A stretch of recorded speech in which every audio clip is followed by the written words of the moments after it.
प्रिय छात्रों, हिंदी के इस शिक्षण सत्र में आपका हार्दिक स्वागत है।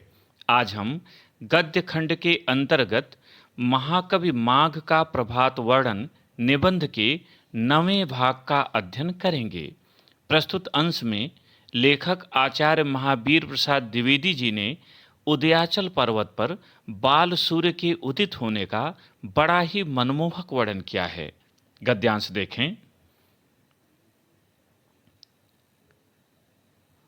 उदयाचल के शिखर रूप आंगन में बाल सूर्य को खेलते हुए धीरे धीरे रेंगते देख पद्मिनियों को बड़ा प्रमोद हुआ।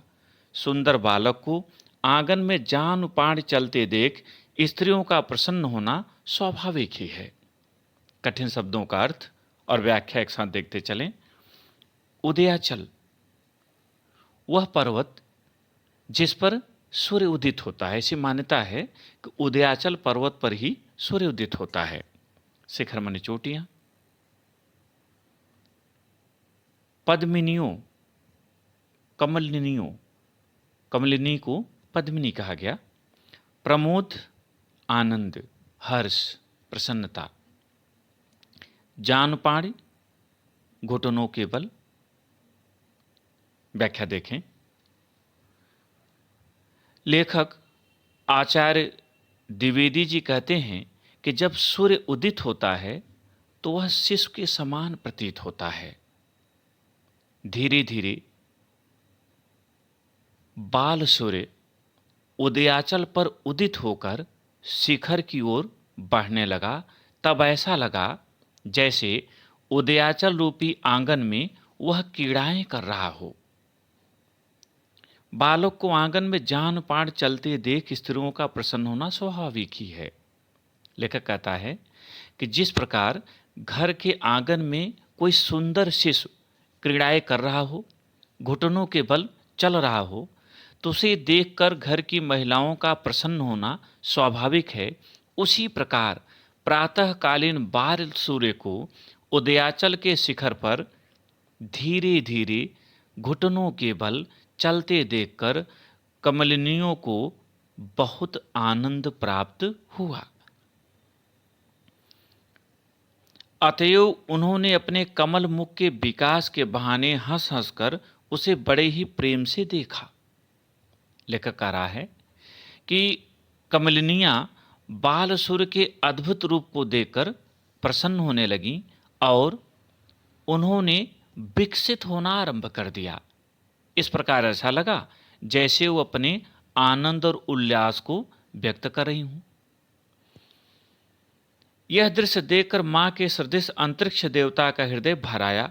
वह पक्षियों के कलरव के मिस माने बहाने बोल उठी, आजा आजा आ बेटा आ। फिर क्या था, बाल सूर्य बाल लीला दिखाता हुआ झट अपने मृदुल कर किरणें फैलाकर अंतरिक्ष की गोद में कूद गया। झट में शीघ्रता से। मृदुल माने कोमल, कर माने हाथ, और सूर्य के हाथ उसकी किरणें हैं। लेखक कह रहा है कि जैसे ही अंतरिक्ष देवता ने देखा कमल और सूर्य का व्यवहार, तो उसके हृदय में भी ममता उमड़ पड़ी, वात्सल्य भाव भर गया। वह बाल सूर्य के रूप पर इतना मुग्ध हो गया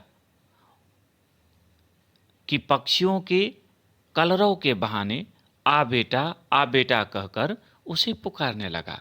ध्यान रखिए, अगर अंतरिक्ष देवता को पुल्लिंग में कहेंगे तो ऐसे कहेंगे, और स्त्रीलिंग में कहेंगे तो उलट देंगे। अगर उसे आप माता मानते हैं तो स्त्रीलिंग में वर्णन करेंगे। प्रकृति रूपी माता के इस ममता पूर्ण दुलार से बाल सूर्य अत्यधिक प्रसन्न हो गया और उसने अपनी किरण रूपी कोमल हाथों को फैलाया और आकाश देवी के गोद में कूद गया। उदयाचल पर उदित होकर जरा ही देर में वह आकाश में आ गया। देर माने विलंब। इस प्रकार उदयाचल पर्वत पर उदित होने वाला बाल सूर्य थोड़ी ही देर में अंतरिक्ष में आ गया और उसका प्रकाश चारों तरफ फैल गया।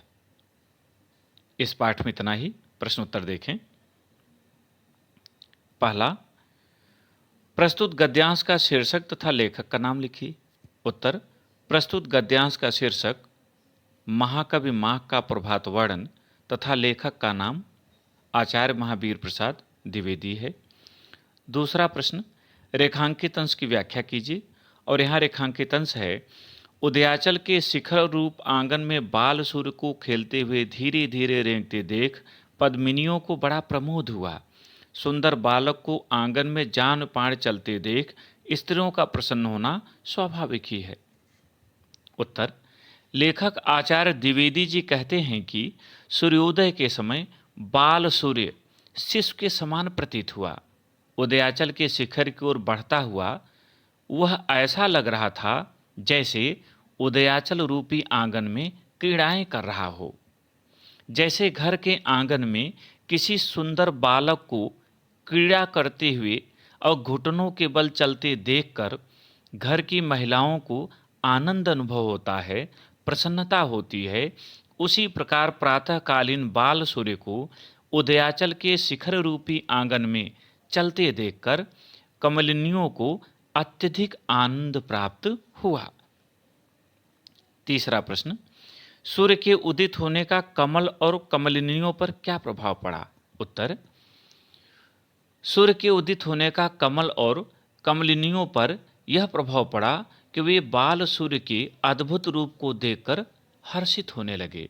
तात्पर्य यह कि कमल और कमलिनियों ने विकसित होना प्रारंभ कर दिया, जिसे देखकर ऐसा लग रहा था मानो वे अपने आनंद और उल्लास को व्यक्त कर रहे हों। चौथा प्रश्न, उदित होते समय सूर्य किस प्रकार का दिखाई पड़ता है? उत्तर, उदित होते समय सूर्य शिशु के समान दिखाई पड़ता है। धीरे धीरे वह उदयाचल के शिखर की ओर बढ़ता है, तब ऐसा प्रतीत होता है मानो वह उदयाचल रूपी आंगन में क्रीड़ाएं कर रहा हो। पांचवा और अंतिम प्रश्न, कमलिनियां किसे देखकर आनंदित हुई? उत्तर, कमलिनियां बाल सूर्य को क्रीड़ा करते हुए देखकर आनंदित हुईं। प्रिय छात्रों, मुझे उम्मीद है कि आज का भाग आपने समझ लिया है। प्रश्नोत्तर को अपनी उत्तर पुस्तिका में लिखें और अभ्यास करें। बहुत बहुत धन्यवाद।